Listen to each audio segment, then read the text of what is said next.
Muchas gracias, señora Jiménez. Damos paso a la presentación. Disculpe, primero que nada necesito disculpar al señor Miguel Samper, que no ha podido venir a este evento de hoy. Y damos paso ahora a la presentación del señor Hugo Velázquez, representante de la Cámara y ponente del proyecto de ley de reforma de la Ley de Justicia y Paz.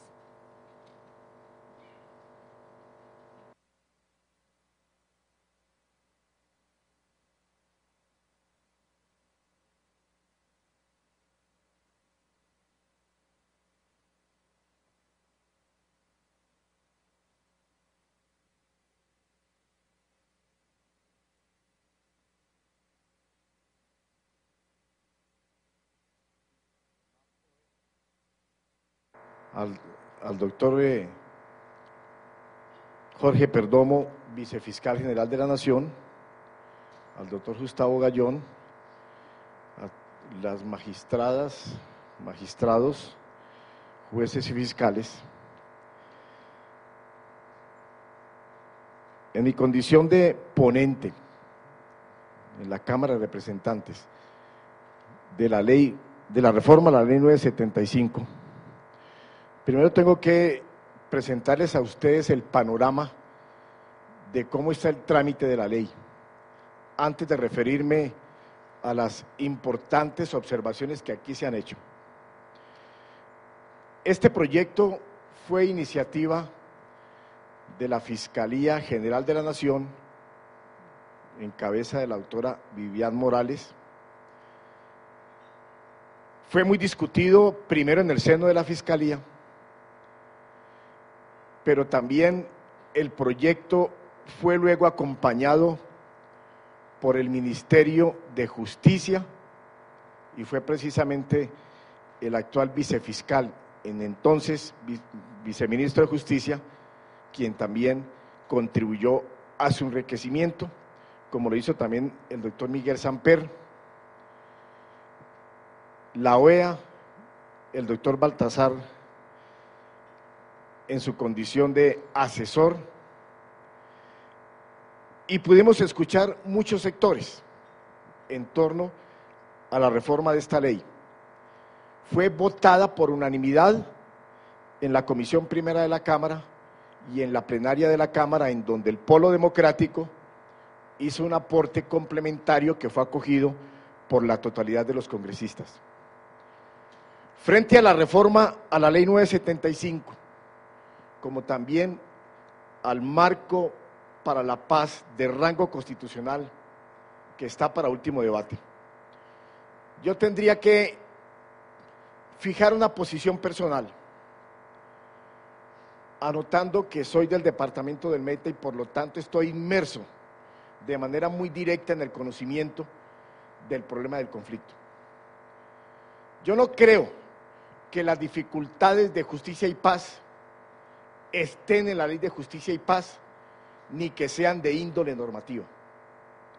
Los problemas de la ley de justicia y paz hay que mirarlos sin desconocer el entorno social y la realidad que subyace como una infraestructura, para utilizar términos marxistas, que de alguna manera está reflejando lo que debería ser el Estado, el derecho y la política como una consecuencia de ese conflicto. Y ese conflicto debe llamarse por su nombre. Alguien decía que la guerra no es más que la política por otros medios. Y ese conflicto, ya por lo menos reconocido como conflicto, es una guerra, pero es una guerra distinta a la que tuvo Sudáfrica, es una guerra diferente a la de Centroamérica, es una guerra muy distinta a las que vivimos en el Cono Sur. Aquí es una guerra variada, diferente y cruzada por diferentes fenómenos.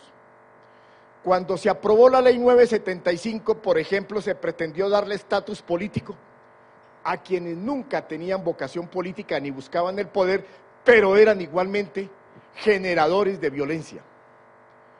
Y tenemos también una guerra en la cual un actor que podríamos llamar actor político, la insurgencia, cada día está dejando de ser actor político y se está pareciendo más a los demás actores del conflicto colombiano.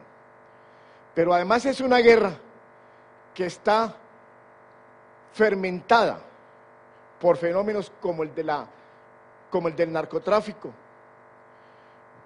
Una guerra, entonces, muy particular y una guerra que nos obliga a mirar desde diferentes perspectivas la forma como el Estado debe aproximarse a enfrentar el problema. Tratar de constitucionalizar temas procesales en un conflicto que apenas está desarrollándose, que no tiene en el horizonte una clara posibilidad de terminar en corto tiempo, sería de pronto inconveniente. Pero lo cierto es que partamos de esa base. No es la normatividad jurídica, así sea de índole constitucional o de índole legal, la que puede darnos esperanzas de terminar este conflicto.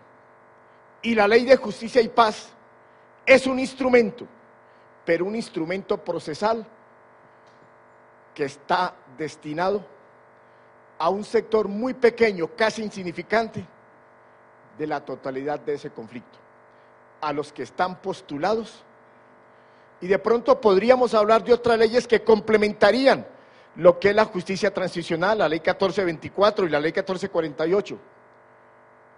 Pero también tendremos que reconocer que en las posibilidades de que este proceso, desde el punto de vista de su trámite procesal ante Fiscalía y Justicia y Paz, termine, van a empezar allí muchas dificultades.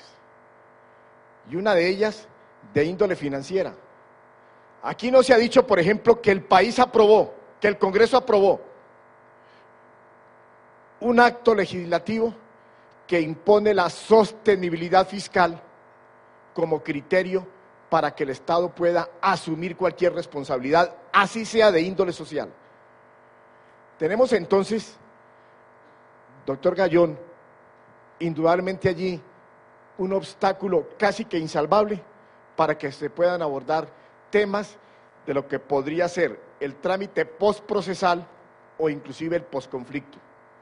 Aquí reclamaba mi antecesora, la ilustre magistrada de Justicia y Paz, el tema de la reparación, porque efectivamente la justicia transicional no puede terminar en la sentencia, pero el país no solamente tiene las limitaciones económicas propias de una economía de pronto con dificultades, sino también un criterio que prioriza la sostenibilidad fiscal sobre cualquier otra consideración. Decíamos que los problemas de justicia y paz no están en la ley 975. Y efectivamente hay otras limitaciones. Se anotaba, por ejemplo, que la Fiscalía carece de suficientes recursos, que en la etapa del juicio igualmente hay limitaciones de logística y de mucha índole. Tuve la oportunidad de estar el miércoles anterior en la audiencia en que se postulaban, o en que se escuchaba mejor, a los responsables del Frente Centauros, al señor alias Don Mario y a Jorge Pirata. Una audiencia que empezó en horas normales, que continuó hasta las 3 de la tarde y fue suspendida. Y me dio la impresión a mí de que se perdía tiempo. No sé cuáles serían las razones, pero pudo haberse prolongado más. Pero uno piensa en las remisiones, piensa en los funcionarios que sacrifican inclusive su descanso y trabajan en jornada continua, pero lo cierto es que hay alguna lentitud en los trámites procesales ante Justicia y Paz. Lentitud en la Fiscalía, pero posible lentitud también en la etapa del juicio. Por esa razón, la reforma a la Ley 975 aborda temas que se consideró en su momento por la Fiscalía como necesarios si queremos buscar agilidad en estos procesos de justicia y paz. Se incluyó el tema de la priorización. Aquí se dice que no es necesario, que la priorización se viene implementando por práctica judicial. Pero entonces nosotros nos preguntábamos, además después de observar estadísticas, cifras y dificultades que tiene la Ley 975, en poco menos de 2 años, la mayor parte de los postulados estarán cumpliendo la pena establecida en la Ley 975. Eso podría implicar excarcelaciones masivas sin proferir sentencias. Pero también encontramos nosotros la existencia de casos, unos de mayor impacto, de mayor trascendencia, de mayor gravedad, que están dentro de lo que pudiéramos llamar una lista de espera, relegados detrás de otros casos igualmente graves, pero no de pronto con la trascendencia que podrían tener, por ejemplo, aquellos en que están involucrados cabecillas connotados de los grupos paramilitares. Entonces me parece a mí que el criterio de priorización sí es un elemento fundamental para darle dinámica con apoyo normativo a un trámite procesal que tiene el apremio temporal, repito, de la posibilidad de sentencias cumplidas sin obtener sentencia definitiva. El tema de la selección ha sido tan cuestionado, tan incomprensiblemente cuestionado, que uno encuentra desde la política posiciones disímiles en que coinciden gente de derecha, pero también gente de izquierda. Y allí uno no sabe entonces cómo dirimir esa contradicción ideológica, en la cual unos tienen fundada razón en que no podría haber impunidad y que no podría existir vía indulto o amnistía exclusión de delitos atroces, delitos de lesa humanidad, porque está por encima de ello el bloque de constitucionalidad y la justicia penal internacional. Pero también la de quienes creemos que el país no puede pasar impasible frente al hecho probable de que se cumplan las penas irrisorias previstas en la ley y que ellas impliquen excarcelaciones masivas sin que se puedan entregarle al país estadísticas de sentencias proferidas antes de que se cumpla esa pena alternativa. Por eso creemos que es importante el criterio de selección, aunque comparto la tesis de que no necesitaría rango constitucional, porque así se pretenda constitucionalizar el tema, nos vamos a encontrar frente a dificultades de bloque de constitucionalidad, dificultades frente a la justicia penal internacional, y entonces allí ese acto legislativo podría correr el riesgo de su inexequibilidad por romper esos principios de los cuales Colombia pacta sunt servanda, está obligado de manera incondicional. Nosotros hemos buscado en la ley,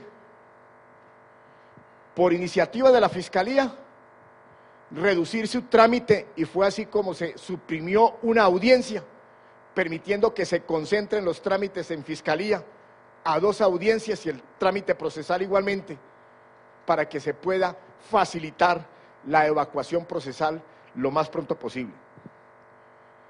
De iniciativa nuestra en el Congreso, propusimos la posibilidad de versiones colectivas para que aquellos actores que tienen vínculos con el mismo grupo delincuencial, que pueden concurrir y deben concurrir a explicar de manera coetánea la forma como unos y otros tuvieron responsabilidad en hechos de mayor trascendencia, puedan ser escuchados de manera colectiva y se puedan tomar determinaciones también de manera colectiva para permitir que el proceso, vía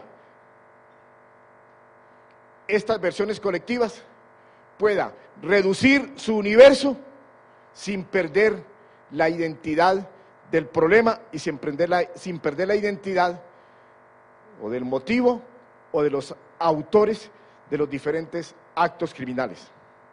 Creemos que es importante adoptar y mantener estas versiones colectivas que ya fueron incluidas por iniciativa parlamentaria en el proyecto de ley que ya está en el Senado de la República.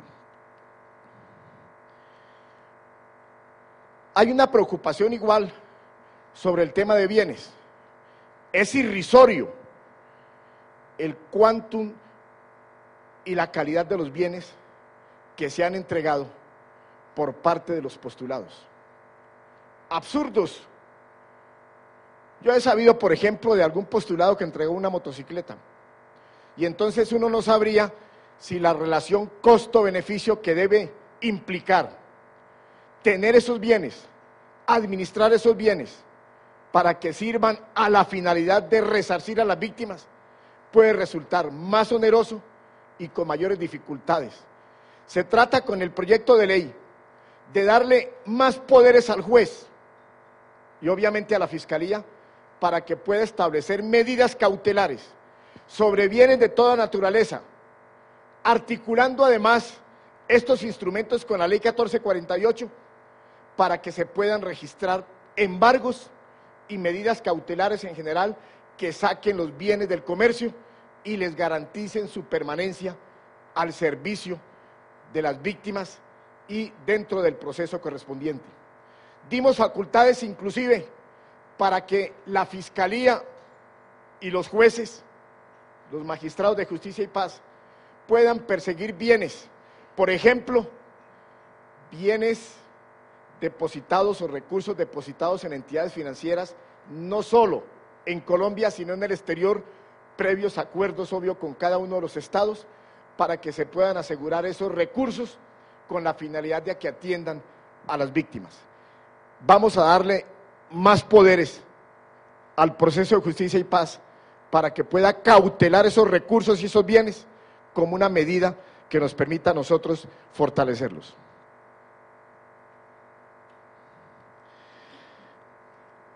Hay una discusión. Aquí quiero, doctor Perdomo, decirle a usted que entré en duda. La Fiscalía, cuando usted formó parte de ella, el Ministerio de Justicia y la Fiscalía, propusieron que el incidente de reparación fuera posterior a la sentencia, bajo el argumento de que se había convertido en un trancón para que se pudiera dictar la sentencia. Se incluyó entonces en el proyecto de ley que el incidente de reparación fuera posterior a la sentencia, pero escuchando después a los magistrados de justicia y paz en una reunión que tuvimos con el Observatorio de la Universidad Nacional, que los magistrados son partidarios de que se mantenga el actual esquema. Primero la sentencia y luego, primero el incidente de reparación y luego la sentencia. Hemos conversado con el doctor Juan Fernando Cristo, ponente en el Senado, y buscaremos una forma que nos permita darle la razón, seguramente, a los magistrados de justicia y paz, que igualmente han expresado sus reservas frente a la posibilidad de que existan magistrados de ejecución de penas por la misma razón de concentración de la prueba. Me llamó mucho la atención la propuesta que hacen los magistrados, que han puesto en práctica ya, de unas audiencias matrices en que se permita apreciar mejor la prueba, porque estas pruebas transversales de otros procesos, inclusive adelantados por la misma Fiscalía, deben enriquecer la información de que dispongan los magistrados de justicia y paz. También sería un tema para que nosotros podamos ajustarlo, evidentemente dentro de la conciliación, pero hay que recoger la experiencia de quienes están administrando en la etapa del juicio la ley de justicia y paz. Por último, yo quiero reforzar un argumento que aquí se expresó, la resocialización. Es doloroso el trance de las víctimas. El Estado tiene una deuda con las víctimas. El Estado ha sido facilitador del conflicto. Por lo tanto, el Estado debe concurrir a la indemnización de las víctimas. Pero muchos victimarios son igualmente víctimas del sistema. Yo he escuchado en la audiencia del viernes a humildes combatientes rasos del grupo de Casanare que habían sido apresados, del grupo Centauros que habían sido apresados por el grupo de Casanare, y todos eran gentes humildes, desposeídas, hambrientos, que no tuvieron ninguna oportunidad, ni por la sociedad ni por el Estado, y encontraron, inmiscuyéndose en el conflicto, un modus vivendi. No podemos olvidarnos tampoco de ellos. Comparto que la resocialización es un tema desde el principio, intramural, desde que el postulado entra a la cárcel e implica una formación interdisciplinaria, en temas de derechos humanos, pero también en tema de capacitación para cuando puedan salir una vez cumplan la pena. Allí vi una encuesta, todos piden, además de que todos son gentes que apenas tienen 1 o 2 años de primaria, piden capacitarse, piden aprender algo útil. Si nosotros no resocializamos a este tipo de autores, a este tipo de actores del conflicto, tengan la seguridad de que la sentencia simplemente serviría de presupuesto para que se recicle el conflicto y sigamos multiplicándolo en el tiempo. Mil gracias.